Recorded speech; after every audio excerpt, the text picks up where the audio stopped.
একদম পুৰা একদম ধামাকা চলি আছে না কি কয় সৰুদা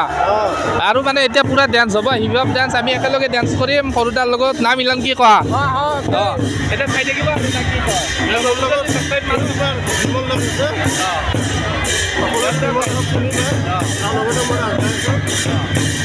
কয় না কি কয় বঢ়িয়া